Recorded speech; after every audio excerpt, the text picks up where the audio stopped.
Amici bellini, benvenuti nel nuovo setup. Vedete un po' di dietro le quinte di dove io faccio l'editing, dell'altro del computer, le cose, anche dove faccio musica, ma insomma, a voi che ve ne frega. Però magari sì, questo è al contrario, però questo mo è dritto, insomma un po' di problematiche. Ma siamo al momento delle pagelle, io le faccio a caldo, però voi le leggete il giorno dopo, quindi le potete confrontare con quelle di Chiariello, con chiunque altro le fa, credo le faccia Montervino, ma whatever, a noi non ci interessa, noi non siamo influenzabili dagli altri giornalisti o addetti ai lavori, noi facciamo le cose che ci sentiamo dentro.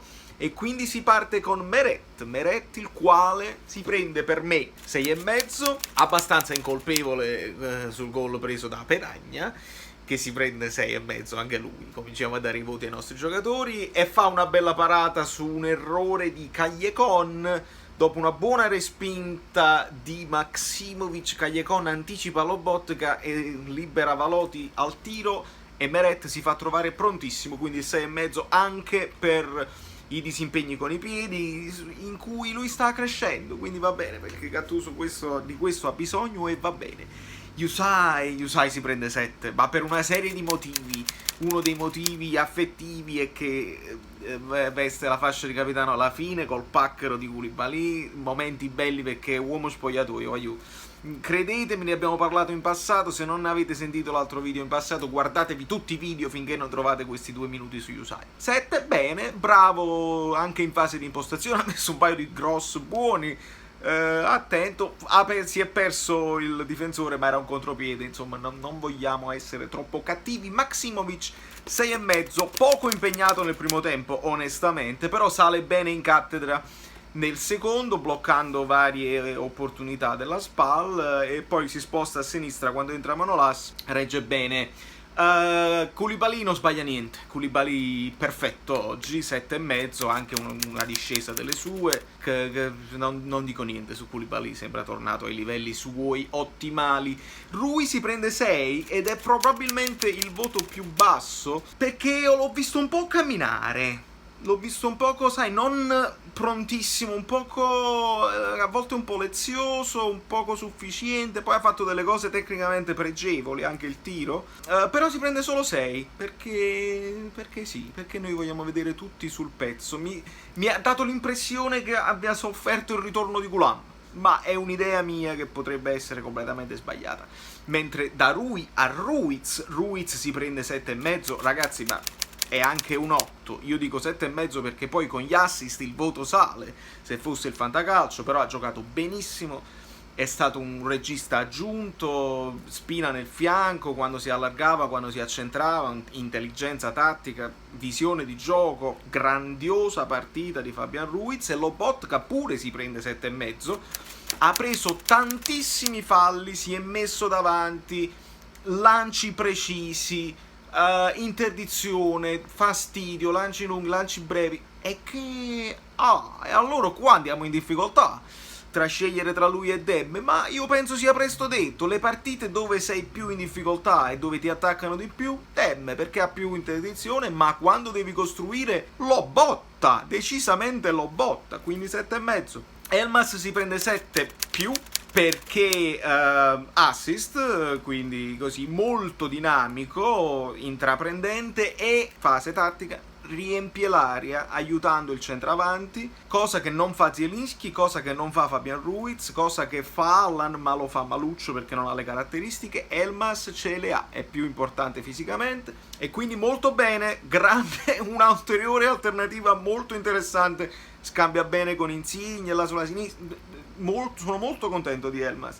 Callecon si prende 7, importante essere tornato al gol, ancora non lucidissimo, ha fatto un paio di errorucci, però si prende 7 ovviamente, molto propositivo, ha corso tanto, sembra il Callecon ritrovato col gol finalmente, perché Callecon non ha mai smesso di correre, però il gol gli mancava ed è importante. Mertens si prende anche lui 7, il gol è una perla che merita quasi il 7+, gliel'hanno bloccato in canna l'esultanza, però si prende 7, comunque poi dopo si mette a disposizione della squadra alternandosi sulle fasce, no? Lasciando una volta Callejon, una volta Insigne entrare dentro, e lui che si allargava senza dare i punti di riferimento, i famosi punti di riferimento ai difensori della SPAL. Un'intelligenza 7+, quasi 7,5 anche lui. Insigne pure si prende 7, molto dinamico, aiuto, sacrificio, impostazione, proposte. Il gol l'aveva fatto ma non ce lo fanno rivedere, mi fido, sarà questione di millimetri, si prende 7 anche lui senza problemi. In realtà non mi fido e vi ripropongo il replay a rallentatore. Mo facciamo il fermo immagine, che la Serie A tiri la linea perché io non ho i mezzi 3D. Dalla panchina entrano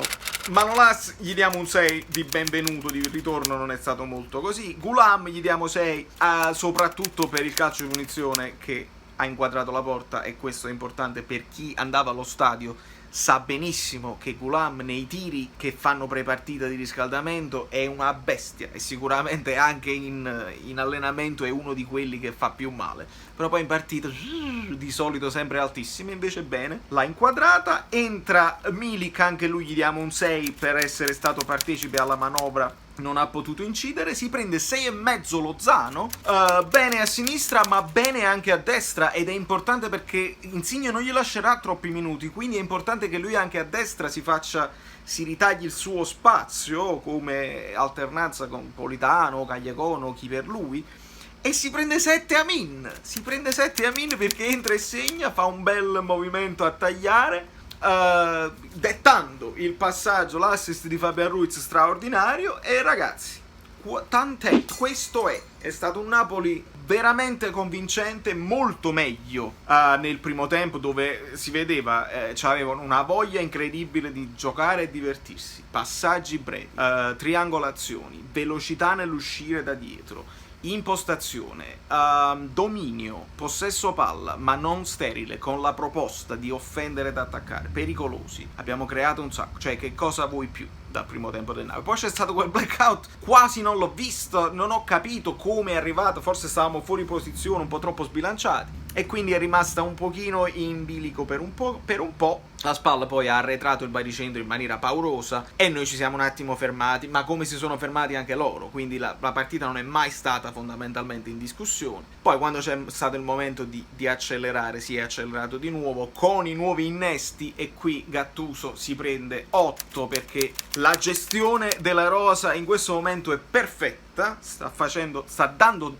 soddisfazione a tutti, e dimostrando che questa rosa è ampia ed è una delle rose in Italia che in questo momento fa più paura, perché tu vedi la panchina e gli 11 titolari sono in grado di fare la partita, l'abbiamo visto nel primo tempo, poi vedi la panchina e vedi Milik, Lozano, Ghoulam, non c'è Demme, è tanta roba, Zielinski, è tanta roba così, ci possiamo anche divertire. Poi si dovrà capire l'anno prossimo se ci saranno dei movimenti di mercato, scambi, qualcuno se ne andrà per forza di cose, perché bisogna anche rinnovare un pochino lo spogliatoio, però così ci divertiamo, quindi Gattuso grazie, bene, molto bene. E per il resto, se vogliamo dare uno sguardo alla classifica, è la stessa, rimangono invariate, abbiamo rosicchiato 3 punti alla Roma, e che non è poco, però la distanza con l'Atalanta resta la stessa, il Milan vince quindi si fa sotto un pochino, il Verona rallenta perché pareggia, e alla fine adesso il Parma sta giocando con l'Inter, non lo so, io sto facendo le pagelle, loro stanno giocando, ci interessa pochino fondamentalmente. Da New York,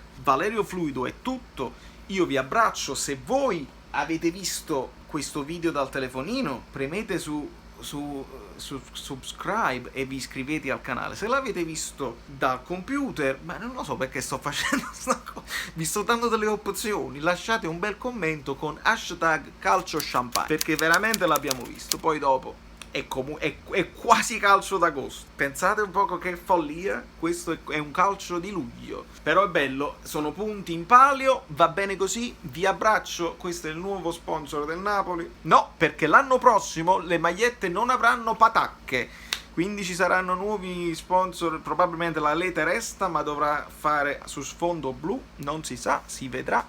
Vado a fare un po' di musica con il vostro permesso, ciao.